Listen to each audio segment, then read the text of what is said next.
বিধানসভা নির্বাচনের নির্ঘণ্ট এখনো ঘোষণা না হলেও বাংলায় ইতিমধ্যেই আসতে শুরু করেছে কেন্দ্রীয় বাহিনী।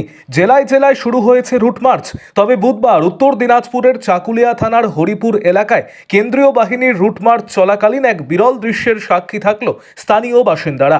এদিন সকালে চাকুলিয়া থানার আইসি পিনাকি সরকার এবং এসআই শ্রীকান্ত সরকারের নেতৃত্বে কেন্দ্রীয় বাহিনীর জওয়ানেরা যখন হরিপুর এলাকায় রাস্তা দিয়ে রুট মার্চ করছিলেন, তখন হঠাৎই কয়েকশো গ্রামবাসী, বিশেষ করে মহিলারা ঘর ছেড়ে রাস্তায় বেরিয়ে আসেন।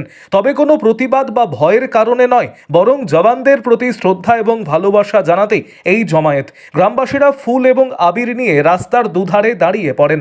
জওয়ানেরা সামনে আসতেই তাদের ওপর পুষ্পবৃষ্টি শুরু হয়। শুধু তাই নয়, দোলের আবহকে সঙ্গী করে মহিলারা জওয়ানদের কপালে তিলক পরিয়ে দেন এবং পায়ে আবির মাখিয়ে শুভ কামনা জানান। গ্রাম বাংলার এই আন্তরিক অভ্যর্থনায় জওয়ানদের মুখেও চওড়া হাসি ফুটে ওঠে।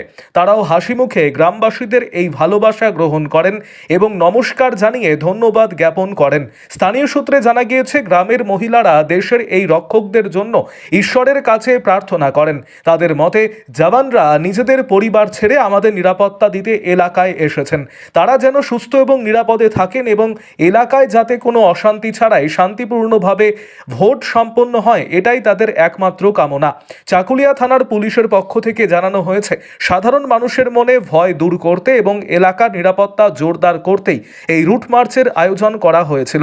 তবে গ্রামবাসীদের এই স্বতঃস্ফূর্ত অংশগ্রহণ প্রমাণ করে যে কেন্দ্রীয় বাহিনী এবং পুলিশের ওপর মানুষের আস্থা বাড়ছে।